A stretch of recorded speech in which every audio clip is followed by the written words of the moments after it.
आज की इस वीडियो में हम डिस्कस करेंगे मोरल डेवलपमेंट के बारे में कि मोरल डेवलपमेंट होती क्या है, और फिर उसके साथ साथ लॉरेंस कॉलबर्ग की जो थ्योरी है ऑन द मोरल डेवलपमेंट उसको डिस्कस करेंगे।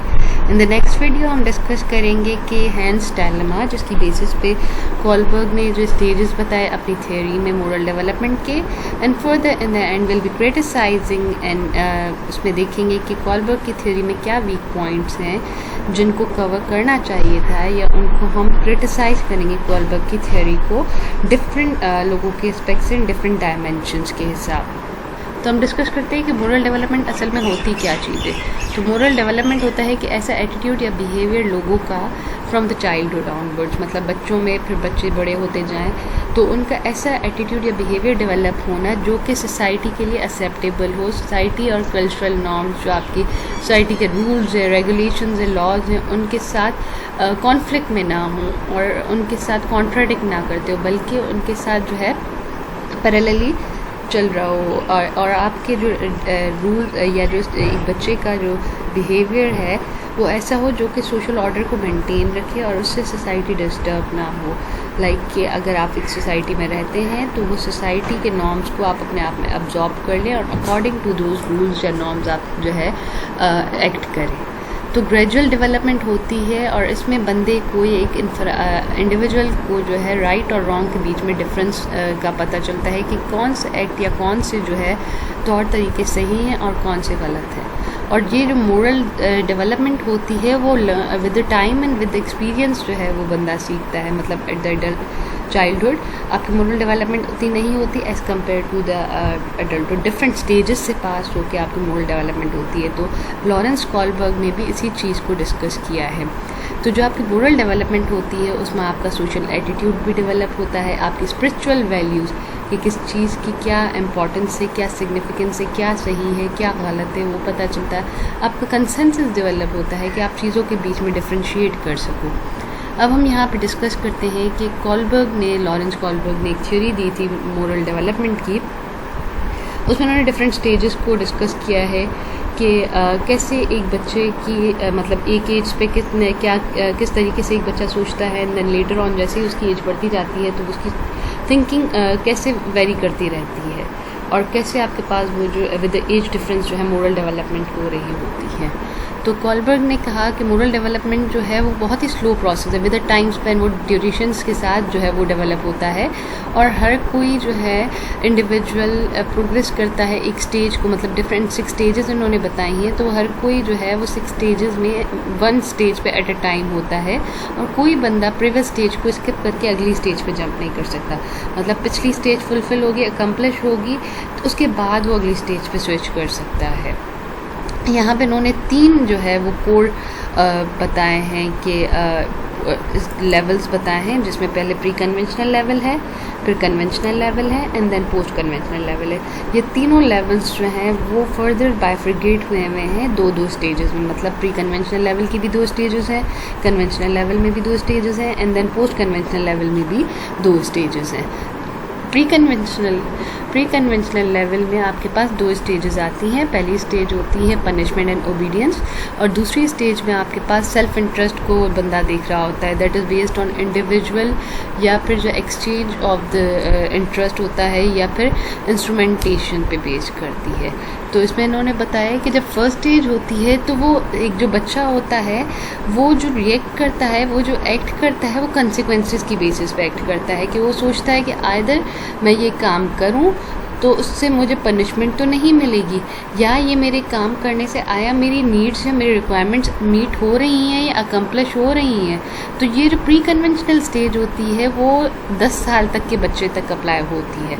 मतलब 10 साल तक का बच्चा हर चीज़ का पहले कंसिक्वेंसेस सोचता है कि इससे मुझे क्या बेनिफिट होगा या इसका क्या रिजल्ट होगा, और फिर उसके अकॉर्डिंग आइदर मैं ये स्टेप लूँगा तो इससे मुझे पनिशमेंट तो नहीं मिलेगी, या ये मैं स्टेप ना लूँ ताकि मैं पनिशमेंट को अवॉइड कर सकूँ, तो ये आपके पास प्री कन्वेंशनल लेवल होती है। तो उसमें जो स्टेज 1 होती है उसमें पनिशमेंट एंड ओबीडियंस की स्टेज होती है, जिसमें जो बच्चे हैं वो रूल्स को फॉलो कर रहे होते हैं। वो रूल्स जो उनको उनके अथॉरिटेटिव फिगर्स मतलब उनके पेरेंट्स, उनके टीचर्स ने बताई होती हैं, वो उनको रूल्स को इसलिए फॉलो कर रहे होते हैं कि अगर हमने इन रूल्स को फॉलो नहीं किया तो as a consequence, as a result आपके पास उनको पनिशमेंट हो सकती है। तो इस स्टेज पे वो एक डायमेंशन से, सिर्फ अपने डायमेंशन से चीज़ को सोचते हैं कि इसके कंसिक्वेंसेस क्या होंगे, तो फिर हम काम करें या ना करें। Second stage pre conventional level पे आती है, जिसमें एक बंदा या एक जो बच्चा है वो अपने सेल्फ इंटरेस्ट के अकॉर्डिंग सोच रहा होता है, इंडिविजुअली अपने हिसाब से चीज़ों को देख रहा होता है। इसमें मोरल रेसिप्रोसिटी का कंसेप्ट आता है कि आप जो भी चीज़ सोचोगे वो अपने हिसाब से सेल्फिश होकर सोच रहे होते हो। तो वो इसमें ऐसे होता है कि एक बच्चा जस्टिस मीट आउट करता है पर I for an I manner में, मतलब इक्विटेबल जस्टिस कि आँख के बदले आँख, अगर ऐसा हुआ तो उसका बदला इक्विवेलेंट ही ऐसा ही होना चाहिए। इसमें बच्चे जो है ज़्यादा कंसर्न होते हैं कि क्या चीज़ फेयर होगी, मतलब अगर आपके पास किसी ने मुझे मारा तो ultimately I will be beating him, या फिर मैंने किसी को कहीं बचाया तो अल्टीमेटली क्या वो बंदा एज अ कंसिक्वेंसेस मुझे जब मैं मुश्किल में आऊँगा तो बचाएगा या नहीं बचाएगा।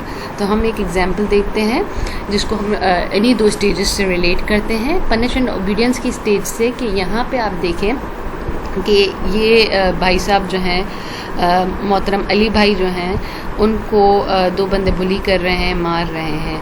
अहमद भाई साहब आए, उन्होंने देखा कि क्या मुझे अली भाई साहब को बचाना चाहिए या नहीं बचाना चाहिए।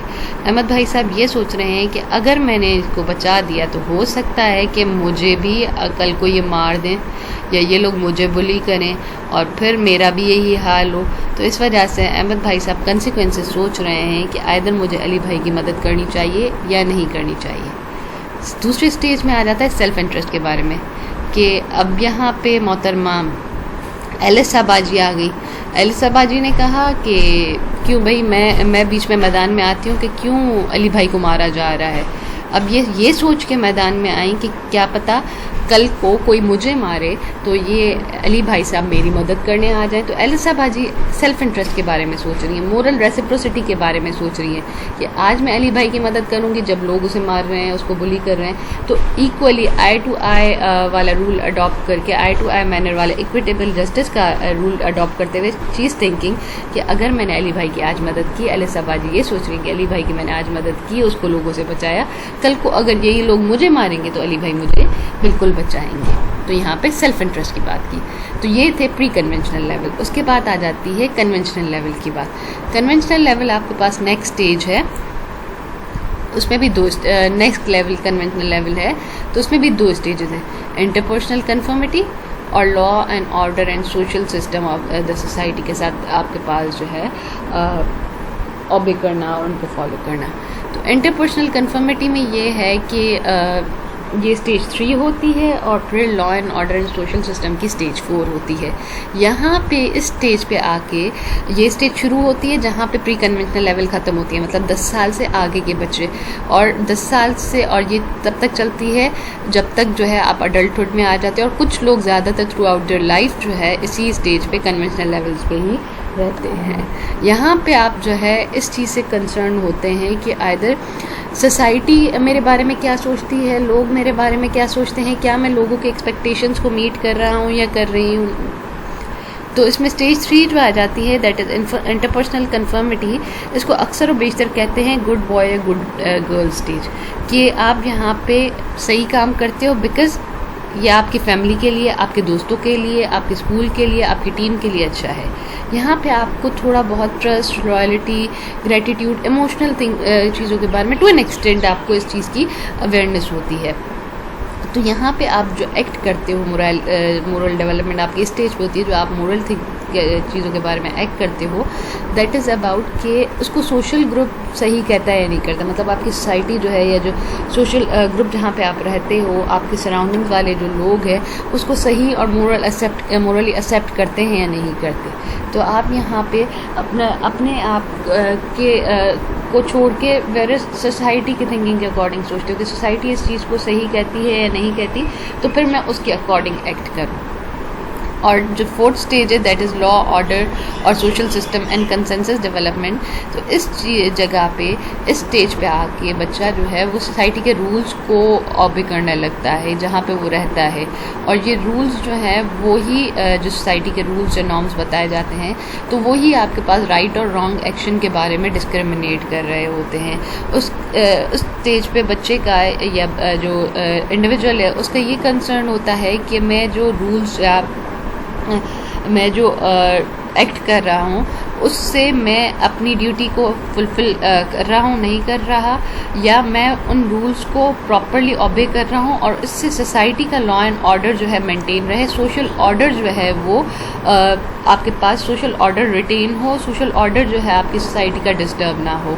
और फिर आपके पास आप यहाँ पे मोरल बिहेवियर आपका बेस्ड ऑन अथॉरिटी ही होता है, मतलब जो रूल्स आपके पास सोसाइटी ने बनाए हैं तो आपके पास उनको फॉलो किया जा रहा हो। तो यहाँ पे आप देखिए शिफ्ट हुआ है सोशल ग्रुप से लेके as a society as a whole को। मतलब पहले आप सिर्फ इंडिविजुअल आपके सोशल ग्रुप को पनिशमेंट एंड ओबीडियंस की स्टेज में देख रहे थे कि आपके टीचर्स ने, आपके पेरेंट्स ने जो आपको रूल्स सिखाए आप उनको ऑबे कर रहे थे, पर अब एज द स्टेज 4 आपका विजन थोड़ा बड़ा हुआ है। अब आप सोसाइटी के बारे में सोच रहे हो, सोसाइटी किस चीज़ को सही और गलत कह रही है तो मैं उन रूल्स को फॉलो करूँ, सोसाइटी का जो है डेकोरम डिस्टर्ब ना हो।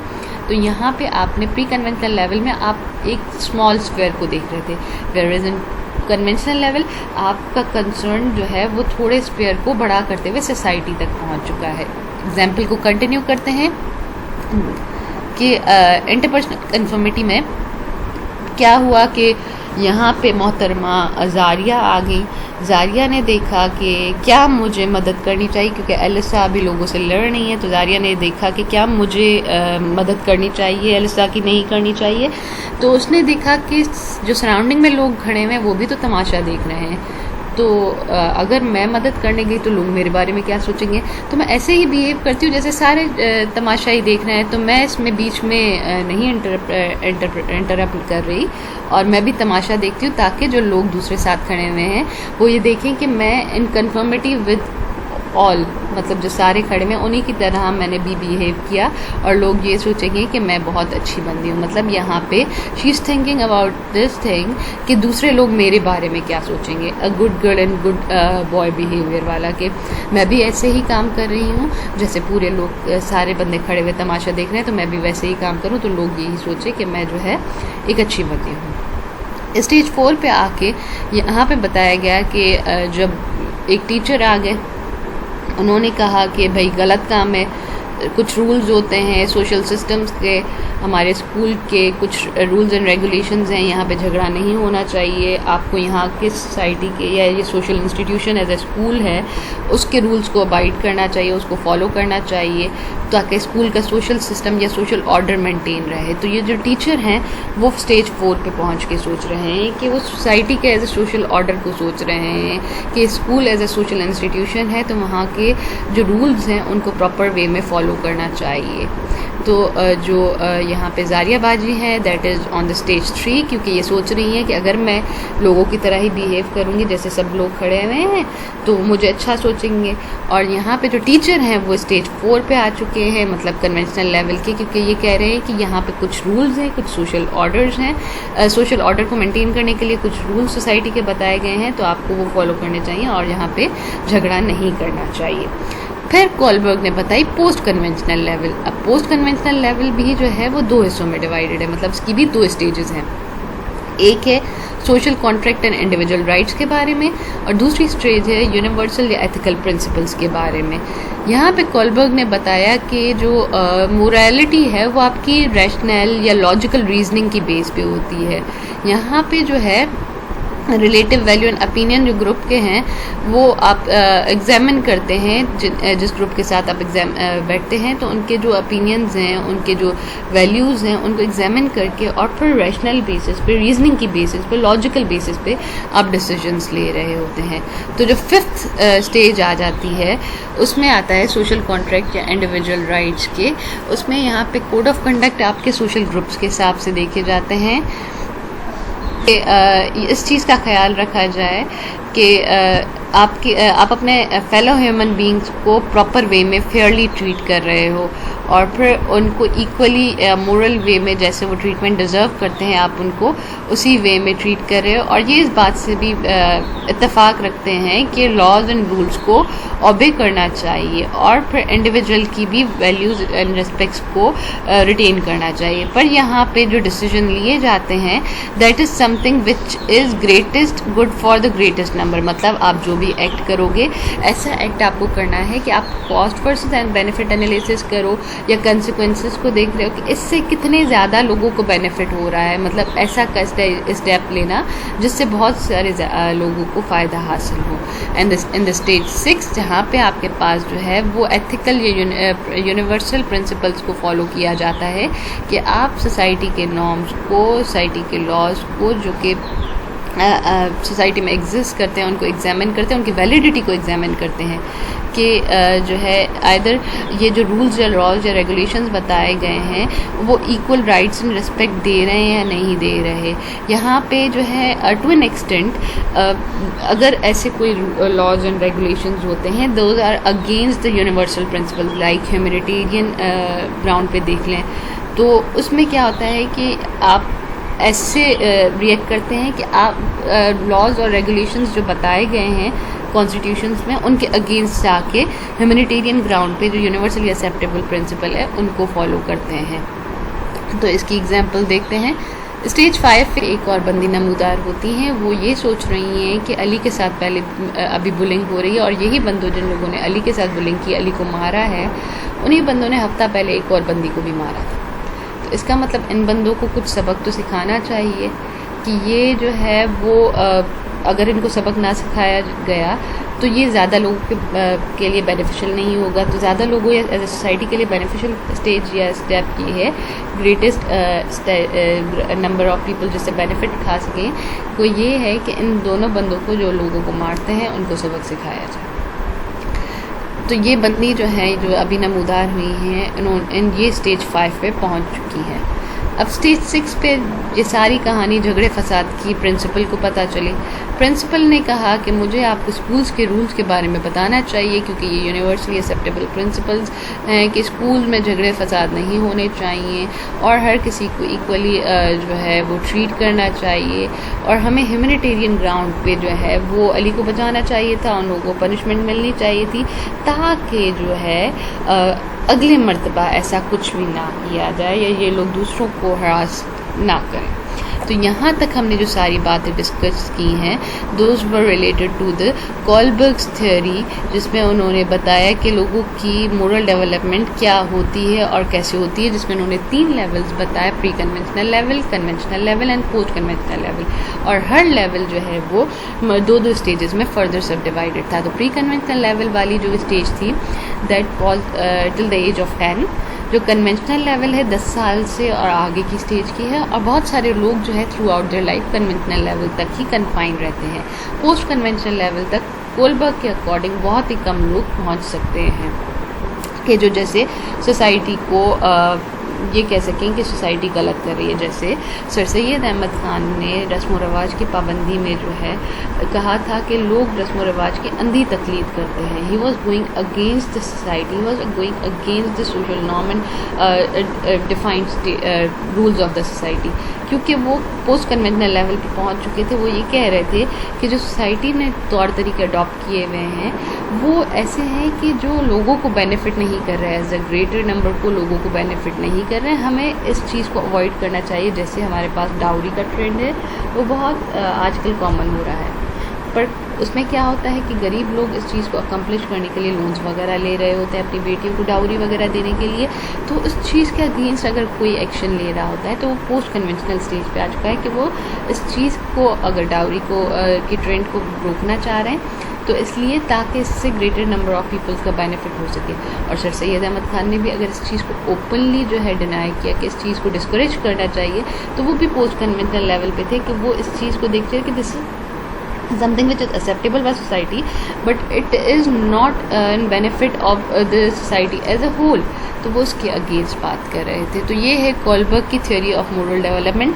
अब हम अगली वीडियो में ये देखेंगे कि ये कोलबर्ग ने थ्योरी जो दी थी वो किस तरीके से दी थी, मतलब क्या एक्सपेरिमेंट उन्होंने इस पर कैरी आउट किए थे, और फिर उसकी बेसिस पे उन्होंने ये स्टेजेस डेवलप की। और उसके बाद हम इस थियोरी पे थोड़ा सा क्रिटिसाइज़ करेंगे कि आइदर ये थियोरी जो है वो इसमें क्या क्या लूप होल्स अभी एग्जिस्ट करते हैं जिनको ओवरकम कैसे किया जा सकता था, किया जा सकता है। Thank you for watching this video.